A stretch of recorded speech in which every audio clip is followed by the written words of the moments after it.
Hello friends, कैसे हैं आप सब। तो आज हम स्टार्ट करने जा रहे हैं मोशन। क्लास 9th का चैप्टर है और क्लास 11th में भी है। तो इसके दोनों के हम बेसिक से स्टार्ट करेंगे, दोनों चैप्टर्स का। मोशन क्लास 9th में थोड़ा सा कम है और 11th में थोड़ा डिटेल में है, बट बेसिक वही है, सेम। तो आज हम कोशिश करेंगे कुछ बेसिक्स क्लियर करने की, ताकि हम मोशन को इजीली अंडरस्टैंड कर सकें। सबसे पहले इसकी डेफिनेशन, जैसा कि आप सामने बोर्ड पे देख सकते हैं। Change in position of an object with respect to time. किसी भी ऑब्जेक्ट की पोजीशन का चेंज होना टाइम के अकॉर्डिंग या टाइम के साथ, उसको हम बोलते हैं मोशन। ठीक है। उस मोशन को स्टडी करने के लिए हमें कुछ इंपॉर्टेंट टर्म्स की ज़रूरत होती हैं, जैसे डिस्टेंस है, डिस्प्लेसमेंट है, स्पीड, वेलोसिटी, एक्सेलरेशन, रिटार्डेशन। तो जैसे जैसे हम आगे बढ़ेंगे चैप्टर में और न्यूमेरिकल्स वगैरह भी सॉल्व करेंगे, तो ये सारे टर्म्स आपको क्लियर होती जाएंगी। ठीक है। तो स्टार्ट करेंगे हम इस चैप्टर को बिल्कुल बेसिक से। ओके। तो फ्रेंड्स, इसमें न्यूमेरिकल करने से पहले हम एक चीज़ और इसमें हमें ज़रूरी है करना, जो बहुत इंपॉर्टेंट है दोनों ही क्लासेस के लिए, 9th और 11th के लिए, या आगे भी किसी कॉम्पिटिटिव एग्ज़ाम के लिए। जो एक थ्योरी का पार्ट है वो क्या है। दो टर्म्स होती हैं इसमें, scalar quantity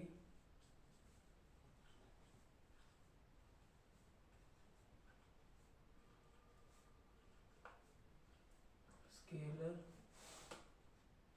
quantity and vector quantity.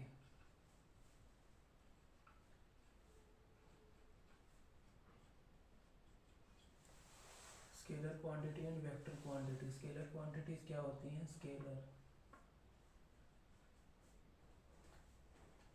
Which has magnitude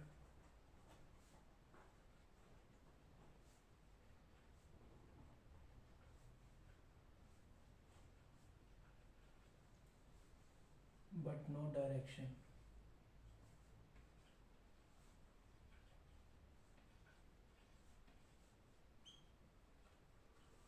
ठीक है। और वेक्टर क्या होती है? Which has magnitude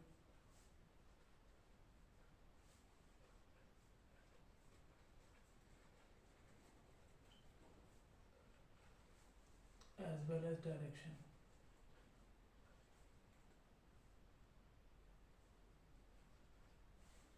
which has both magnitude as well as direction.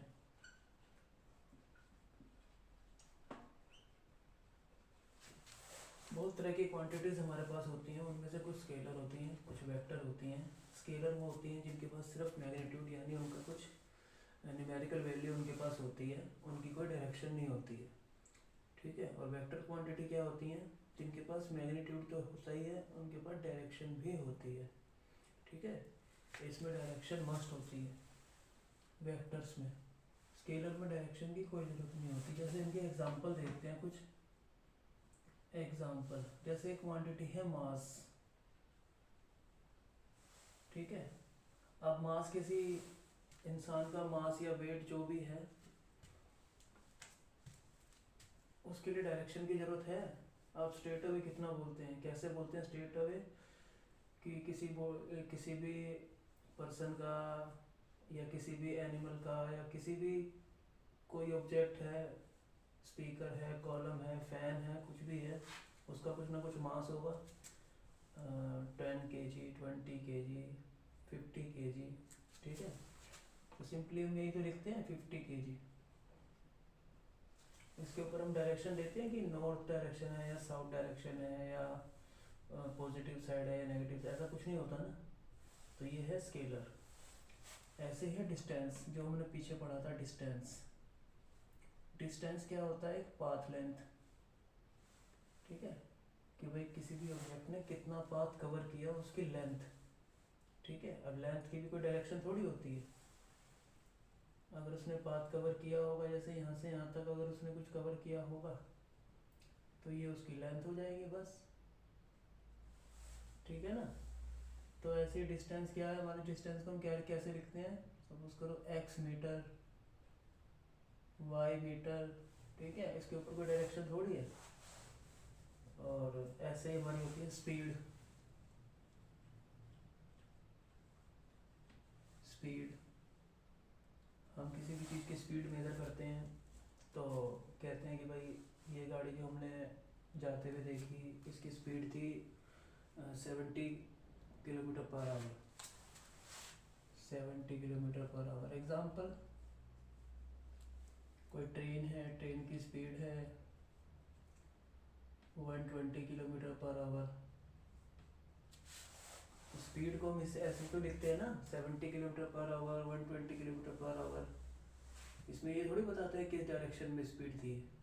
Speed है तो स्पीड है, डायरेक्शन का कोई रोल ही नहीं है, ठीक है। तो ये है हमारी स्केलर क्वांटिटीज। तो चलिए देखिए, ये है हमारी वेक्टर क्वांटिटीज कुछ, वेक्टर क्वांटिटीज।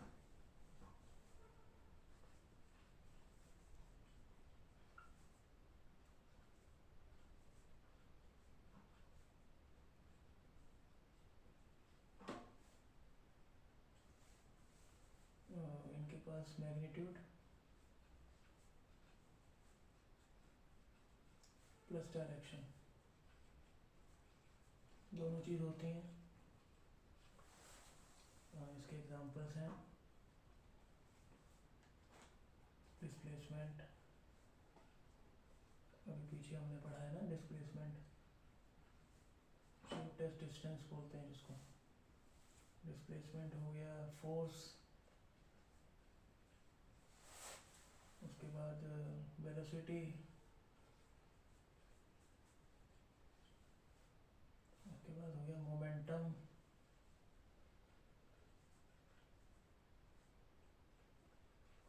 ठीक है। ये सब हमारी क्या है, वेक्टर क्वांटिटीज। डिस्प्लेसमेंट के पास भी डायरेक्शन है, इसमें भी डायरेक्शन मैटर करती है। फोर्स, फोर्स में भी डायरेक्शन मैटर करती है। आप किसी चीज़ में फोर्स लगा रहे हैं तो किस डायरेक्शन में लगा रहे हैं, ठीक है। ये सब बेसिक सी जनरल नॉलेज की बातें हैं। वेलोसिटी, डिस्प्लेसमेंट अपॉन टाइम, इसका फॉर्मूला होता है, पढ़ा है या नहीं पढ़ा है आपने। और मोमेंटम, मास इनटू वेलोसिटी, ठीक है। तो ये सब हमारे क्या है, वेक्टर क्वांटिटीज हैं। इनकी नोटेशन वगैरह और ये सब आगे हम डिटेल में देखेंगे जब इनको सॉल्व करेंगे न्यूमेरिकल्स इनके। अभी सिर्फ इतना जान लो वेक्टर क्वांटिटीज क्या होती हैं, जिनके पास मैग्नीट्यूड और डायरेक्शन दोनों चीज़ होती हैं, और स्केलर क्वांटिटी जिनके पास ओनली मैग्नीट्यूड होता है, ठीक है। ये है वेक्टर क्वांटिटीज के एग्जांपल कुछ, ठीक है, इन्हें नोट कर लीजिए। आगे एक दिन न्यूमेरिकल देखते हैं इस पे बेस्ड। देखिए स्टूडेंट्स, ये एक एग्जांपल है डिस्टेंस और डिस्प्लेसमेंट से रिलेटेड, जिसमें हमें कह रहा है an object moves P to Q then Q to R, find distance and displacement. Figure आपको दिख रही है, एक ऑब्जेक्ट P है,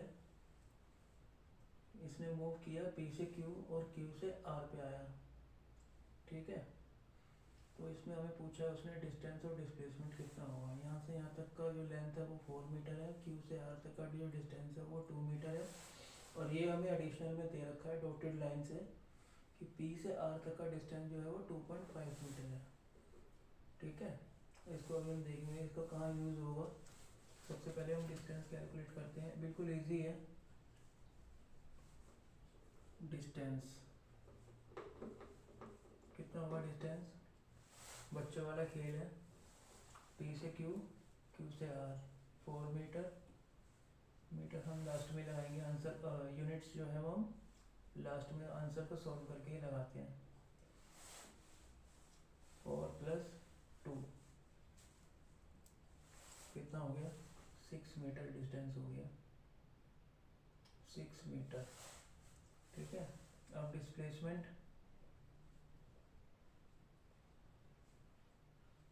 डिस्प्लेसमेंट अब यहाँ थोड़ा सा दिमाग लगाइए। डिस्प्लेसमेंट की डेफिनेशन हमने क्या पढ़ी थी, शॉर्टेस्ट डिस्टेंस, लेकिन हमें क्वेश्चन में उसने क्या बोला है, P से Q पे गया, Q से आर पे गया, तो यहाँ से यहाँ तक का डिस्टेंस उसका क्या है, शॉर्टेस्ट डिस्टेंस।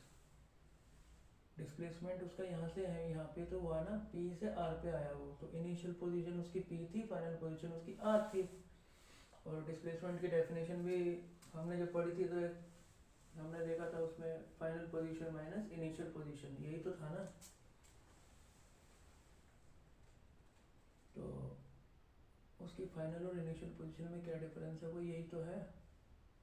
अगर हम यहाँ से लेके यहाँ पे जाएं, यहाँ से लेके यहाँ पे जाएं, तो ये डिस्टेंस होगा हमारा, ये डिस्प्लेसमेंट नहीं होगा, क्योंकि ये पाथ लेंथ है, उसने जो रास्ता कवर किया। ठीक है, तो डिस्प्लेसमेंट हम कैसे निकालेंगे, straight away P to R जो हमें दे रखा है, distance between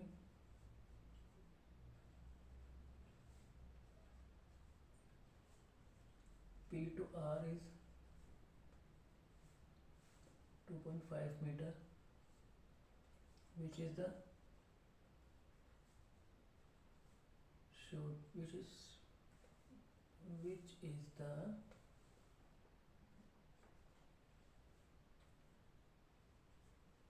shortest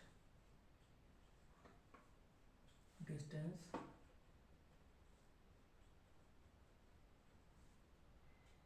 between the 2 points, between P and R. Distance between P to R is 2.5 meter, which is the shortest distance between P and R. Therefore, displacement is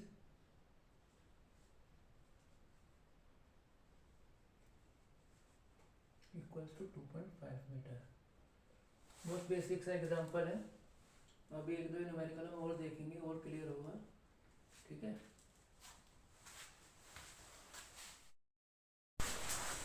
तो देखिए student, next example है हमारे पास में, बहुत अच्छा example है, काफ़ी बारी बहुत एग्जाम्स में पूछा गया है ये, एंड खुद कुछ क्लियर होगा इस एग्जांपल से। आपको थोड़ा सा दिमाग लगाने की ज़रूरत है, बट हो जाएगा। अब bicycle rider in first round, एक बाईसाइकिल राइडर है, फर्स्ट राउंड में स्टार्ट करता है वो फ्रॉम एल, इस पॉइंट से स्टार्ट करता है एल पॉइंट से, and comes back to L, यानी वापसी कहाँ पे आ जाता है, एल पे।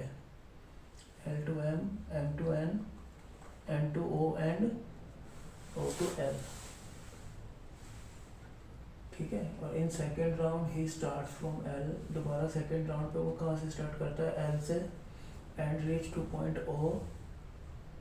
एल से स्टार्ट करके वो ओ पॉइंट पे पहुँचता है। कैसे पहुँचता है, पॉइंट थ्रू एम ओ। अब यहाँ थोड़ा ध्यान देने वाली बात है कि एल से दोबारा सेकेंड राउंड में उसने यहाँ से यहाँ पे स्टार्ट किया, यहाँ से स्टार्ट करके यहाँ पे आया एम पे, और एम से ओ पे आया यहाँ पे, इस वाले पाथ से। उसने स्पेशली मेंशन किया है, एल से जब स्टार्ट किया तो ओ पॉइंट पे पहुँचा एम ओ के थ्रू, एम ओ के थ्रू। ठीक है ना, तो फर्स्ट राउंड में पूरा complete L M N O L, ठीक है ना, और सेकेंड राउंड में एल से एम, एम से ओ। तो फाइनल क्या पूछ रहा है वो हमसे, find the total distance and displacement. ठीक है, तो चलिए कैलकुलेट करते हैं। सबसे पहले डिस्टेंस, टोटल डिस्टेंस कितना है इसका, कैसे कैलकुलेट करेंगे। और क्वेश्चन में हमें फिगर में ये दिया है, इसकी जो लेंथ है, ये एक रेक्टेंगुलर शीट है, इसकी लेंथ है 6 मीटर, और इसकी जो ब्रेथ है वो 3 मीटर। फर्स्ट राउंड का जब हम निकालेंगे length of first round, sorry distance of first round, length भी लिख सकते हैं, लेकिन डिस्टेंस थोड़ा सा साइंटिफिक हो जाता है क्योंकि हम साइंस पढ़ रहे हैं। डिस्टेंस ऑफ फर्स्ट राउंड कैसे निकालेंगे, एल से एम पे गया, एम से एन पे गया, एन से ओ पे गया, और वापसी एल पे आ गया। तो स्ट्रेट अवे हमारा रेक्टेंगल का formula, perimeter of rectangle, perimeter of rectangle क्या होता है,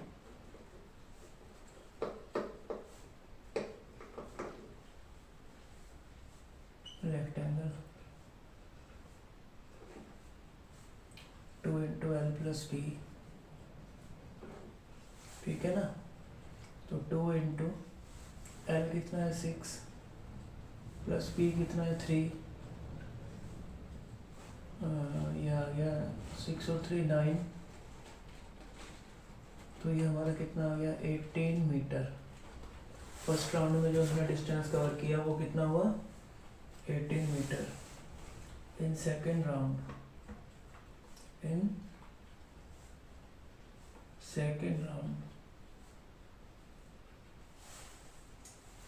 यहाँ से यहाँ पे गया और यहाँ से यहाँ पे आया। अब ये वाला डिस्टेंस कैसे हम कैलकुलेट करेंगे, ये वाला m से o तक का। लगाओ थोड़ा दिमाग, आपने बचपन में पाइथागोरस थ्योरम पढ़ी होगी,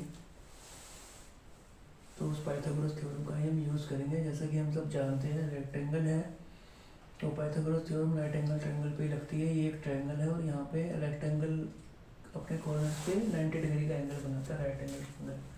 ये आपने प्रॉपर्टी पढ़ी होगी, ठीक है ना। तो ये हमारा परपेंडिकुलर हो जाएगा उस केस में, ये हमारा बेस हो जाएगा, ठीक है। इस ट्रायंगल को कंसीडर अगर हम करके चलें और ये हमारा हाइपोटेन्यूज हो जाएगा। तो बाय पाइथागोरस थ्योरम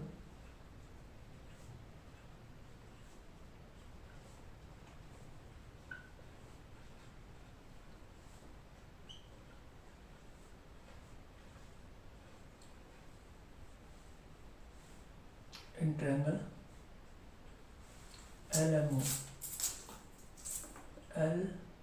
LMO। वैसे इसका जनरली जो लिखने का तरीका होता है वो इस तरीके से होता है कि एंगल वाला पार्ट हमारा बीच में आना चाहिए।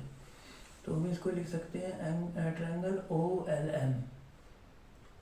ये होती है राइट नोटेशन ट्रायंगल पर लिखने की। राइट एंगल ट्रायंगल है कोई भी है, जहाँ पे एंगल होता है हमारा, एंगल वाले पार्ट को हम बीच में लिखते हैं OLM। एल पे हमारा 90 डिग्री है ना, इसीलिए हमने एल को बीच में लिखा।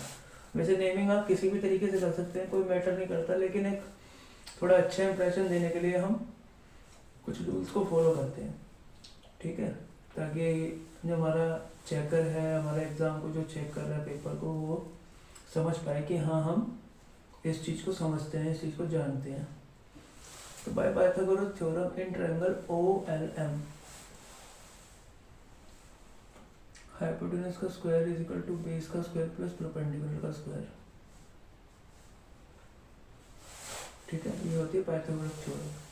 तो हाइपोटेन्यूज क्या है हमारा MO, ये तो हमें पता नहीं है, हमें निकालना है। MO का स्क्वायर, बेस कितना है LO 3 मीटर, 3 का स्क्वायर प्लस परपेंडिकुलर कितना है 6 मीटर।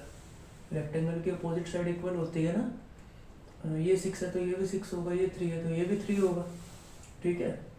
तो बेस का स्क्वायर हो गया, परपेंडिकुलर का स्क्वायर हमारा, ये बेस और ये परपेंडिकुलर 6 का स्क्वायर। तो इसको हम कैलकुलेट करेंगे, 3 3 या 9 और 6 6 या 36, कितना हुआ 6 6 या 36, तो ये कितना हो गया 45, ठीक है। 45 हो गया MO का स्क्वायर। यहाँ से स्क्वायर हटाएंगे, इट इम्प्लाइज, तो MO की लेंथ हमारी कितनी आ गई √45। अब 45 का अंडर रूट करेंगे 5 के टेबल से, सॉरी 3 से, 3 बन जा 3, 3 5 या 15, उसके बाद फिर दोबारा 3 से 5 जा, फिर 5 जा दे जाएगा, जो कॉमन है उसको बाहर निकाल लेंगे। तो 3√5 इसका क्या आ गया 3√5 मीटर।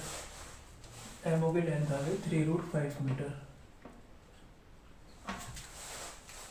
3√5 मीटर, ठीक है। तो अब हम देखते हैं 3√5 मीटर इसकी आ गई, और इसको हम रब कर देते हैं 1 मिनट के लिए, क्योंकि ये तो हमने 3√5 इसकी MO की लेंथ निकालने के लिए किया था। टोटल लेंथ हमने निकालनी है पूरे डिस्टेंस की।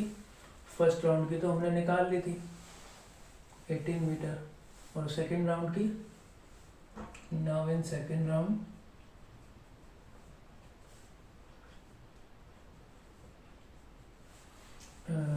यहाँ से यहाँ पे गया, L से M कितना है 6 प्लस M to O 3√5, ठीक है। और प्लस में अभी इसकी इतनी लिख देते हैं, तो हम total length, total distance is equal to कितना हो गया, फर्स्ट राउंड में कितनी थी 18 प्लस 6 प्लस 3√5, कितना हो गया 18 और 24 प्लस 3√5 मीटर। इसको आप ऐसे छोड़ देंगे, इसको आगे सॉल्व नहीं कर सकते हम क्योंकि अंडर रूट की वैल्यू है हमारे पास, ठीक है। ज़्यादा इसको कॉम्प्लिकेटेड नहीं बनाएंगे, तो इसी फॉर्म में इसका आंसर है टोटल डिस्टेंस। अब टोटल डिस्प्लेसमेंट देख लेते हैं।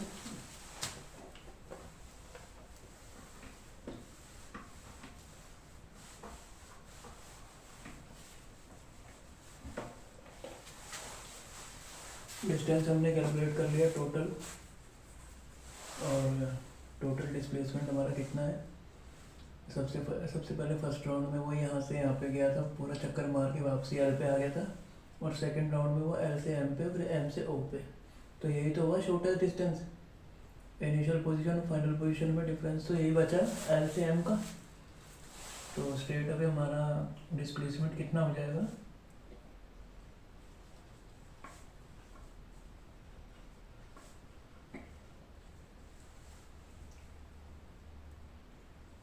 LO is the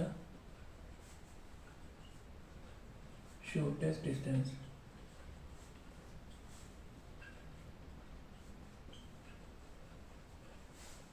Therefore, the displacement is equal to 3 meter. ये सिंपल सा क्वेश्चन था, डिस्टेंस निकालने में थोड़ा सा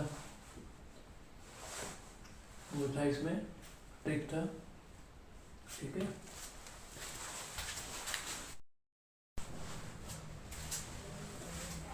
फ्रेंड्स, ये हमारा एग्जांपल नंबर 3.1 है, क्लास 11 की जो motion in straight line chapter है उसमें एग्जांपल नंबर 3.1 है।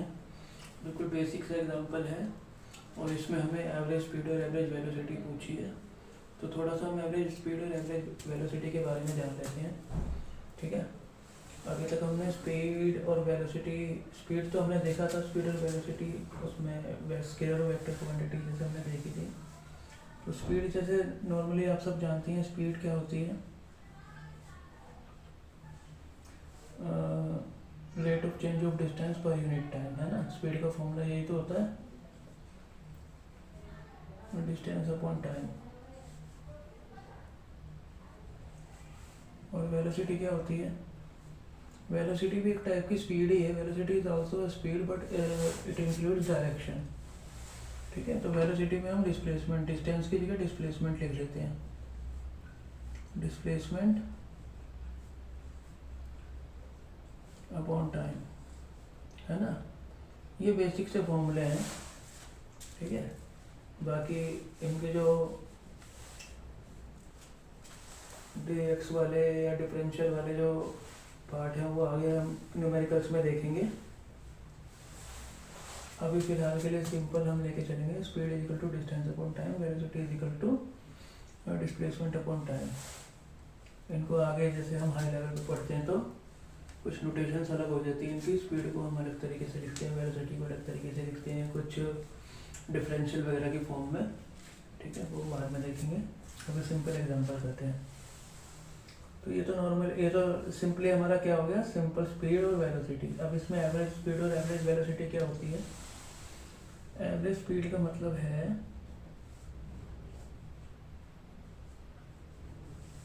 टोटल डिस्टेंस कवर्ड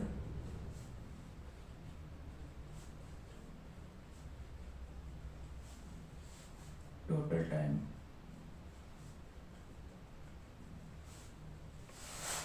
ऐसे इसमें total displacement upon total time. अब यहाँ पे टोटल वर्ड आ गया। टोटल का मीन्स क्या होगा, टोटल हमने कब लगाया, जब कोई भी क्या नाम है, गाड़ी है या कोई भी रनर है या इंसान भी अगर दौड़ रहा है तो हमेशा उसकी स्पीड क्या, एक ही स्पीड से वो दौड़ता है। कोई स्कूटी है या कोई बाइक है या कुछ भी हम चला रहे हैं तो क्या हमारी स्पीड कांस्टेंट रहती है और पूरे ट्रैवल के टाइम तक हमारी जो स्पीड है वो कांस्टेंट रहती है, कम ज़्यादा नहीं होती है। सपोज दैट कि हमारे पास कोई पाथ है,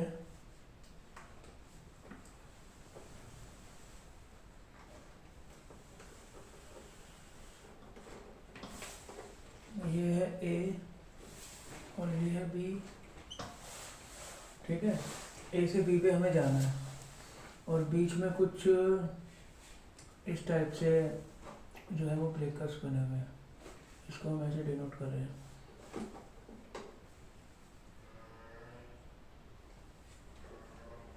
ये एक बिल्कुल नियर बाय ब्रेकर है। इस तरीके से ये पॉइंट है हमारा MNO, ठीक है। ये हमारा पाथ है। अब सपोज करो हम ए से स्टार्ट हुए और यहाँ पे हमने अपनी स्पीड को गेन किया 35 तक, 35 किलोमीटर पर आवर। उसके बाद में यहाँ पे आते आते हमने अपनी स्पीड को कितना कर दिया, 15, ठीक है। फिर दोबारा हम ये ब्रेकर था इसलिए हमने 15 किया, 15 से फिर दोबारा हमने गेन करके हम कहाँ पहुँच गए, 45 तक। 45 से चलते चलते हम यहाँ पे पहुँच गए तो हम यहाँ पे दोबारा हमें ब्रेकर मिल गया तो हमने कितना कर दिया इसको, 10। यहाँ 15 करा या 10 करा क्योंकि ये ज़्यादा बड़ा ब्रेकर था समझने के लिए, ठीक है। ज़्यादा ऊंचा ब्रेकर होता तो हम बहुत अच्छे से ब्रेक अप्लाई करते हैं, और सिंपल सा नॉर्मल सा ब्रेकर होता है तो हम हल्की स्पीड कम करके उसको क्रॉस करते हैं, है ना। तो ये एवरेज स्पीड और एवरेज वेलोसिटी को समझने के लिए एवरेज मीनिंग क्यों आया, एवरेज टर्म जो है तो हम समझाने की कोशिश कर रहे हैं। यहाँ से 45 से फिर 10 हो गया, फिर 10 से थोड़ी सी गेन करी हमने 20 तक, फिर दोबारा ब्रेकर आ गया, फिर दोबारा 10 पे आ गए और आगे फिर हम जाए यहाँ तक पहुँचने के लिए फिर हमने दोबारा गेन किया 50, ठीक है। यहाँ 35 किलोमीटर पर आवर, यहाँ 15 किलोमीटर पर आवर, यहाँ 45 किलोमीटर पर आवर, यहाँ 10, यहाँ 20, यहाँ 10, फिर अगेन ऐसे ऐसे चलता रहा और फिर 50 तक हम पहुँच गए और लास्ट में यहाँ पे आके स्टॉप। स्टॉप का मतलब स्पीड 0, ठीक है।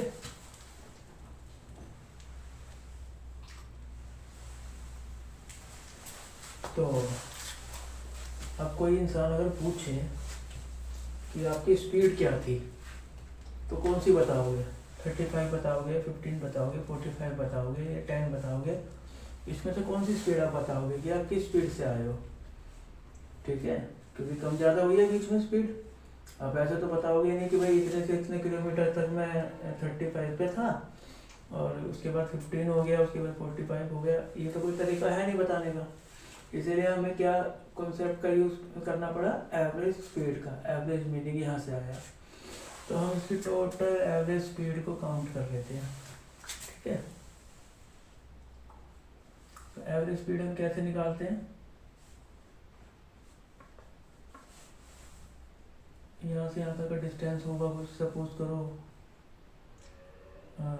2 किलोमीटर, ये 3 किलोमीटर और ये 1 किलोमीटर और ये अगेन 3 किलोमीटर, ठीक है।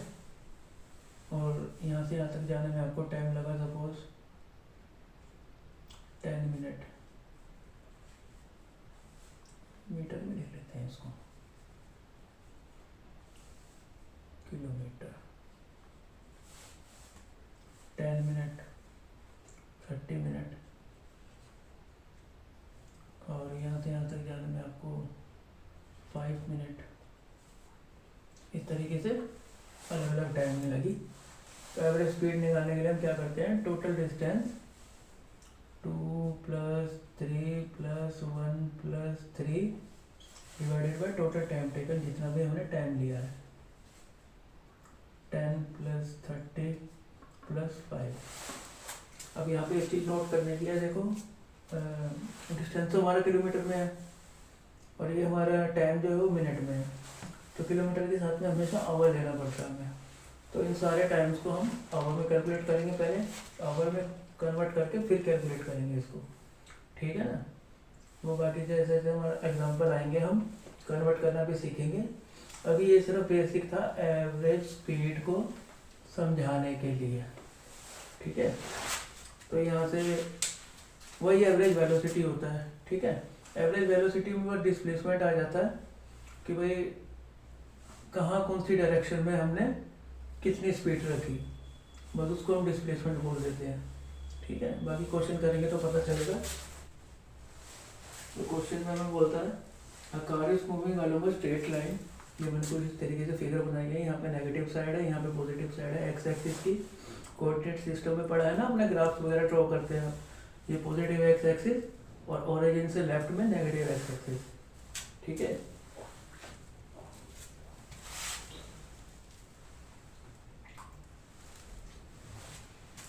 तो ये है हमारा question. A car is moving along a straight line, एक कार है वो स्ट्रेट लाइन के अलोंग मूव कर रही है से ओपी, ओ से पी पे, और it moves from O to P in 18 second.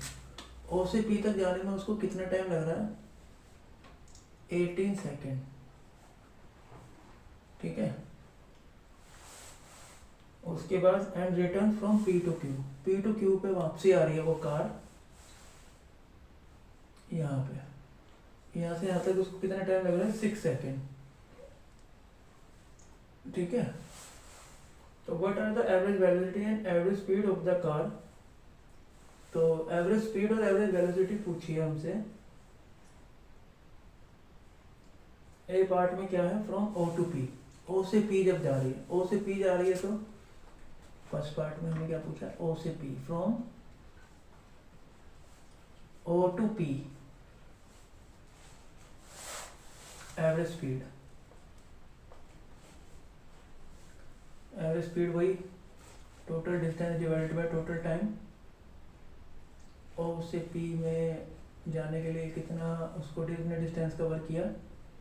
0, 40, 80, यहाँ से 360 मीटर। और speed is equal to distance upon time कितना लगा? 18। तो स्ट्रेट अवे 18 टू जा ये हो गया 20 मीटर पर सेकेंड उसकी एवरेज स्पीड, ठीक है। अब एवरेज वेलोसिटी वो भी यही डिस्प्लेसमेंट अपॉन टाइम। ओ से पी तक का डिस्प्लेसमेंट यही होगा 360 डिवाइडेड बाय टाइम, सेम रहेगा इसका ये। तो डिस्प्लेसमेंट भी हमारा सेम हो गया 20 मीटर पर सेकेंड, ठीक है ना। अब बी पार्ट में देखते हैं।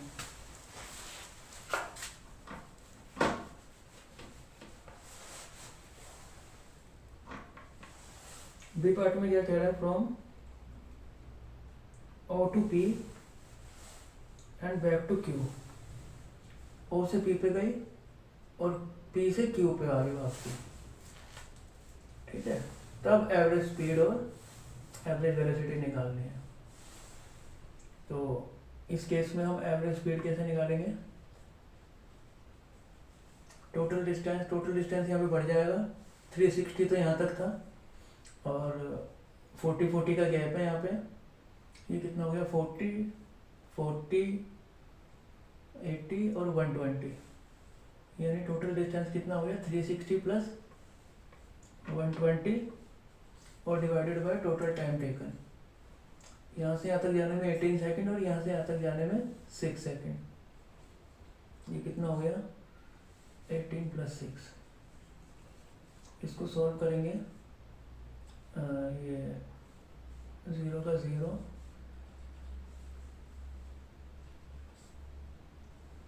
24।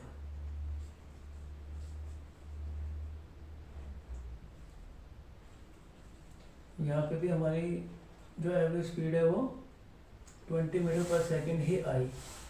अब एवरेज वेलोसिटी देखते हैं। एवरेज वेलोसिटी होती है डिस्प्लेसमेंट अपॉन टाइम। तो डिस्प्लेसमेंट कितना हुआ उसका, यहाँ से यहाँ पे गए ना, ओ से पी पे, पी से क्यू पे, तो टोटल डिस्प्लेसमेंट तो उसका यही हुआ ना, ओ क्यू तक का डिस्टेंस कितना है 240, ठीक है। और टाइम तो उसने जो लिया वो लिया ही 24, यहाँ से यहाँ पे जाने में 18 और यहाँ से यहाँ तक आने में 6 सेकेंड। टाइम तो टोटल उसका यही लगा उसको यहाँ तक आने में, लेकिन डिस्प्लेसमेंट यहाँ पे कम हो गया, ठीक है। तो ये कितना आ गया हमारा 10 मीटर पर सेकेंड, ठीक है ना।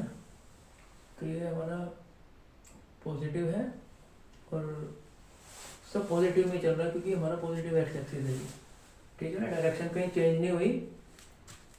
तो ये हमारा 3.1 एग्जाम्पल, सोल्ड एग्जाम्पल है क्लास 11 का एनसीईआरटी का, ठीक है। ये एवरेज स्पीड, एवरेज वेलोसिटी।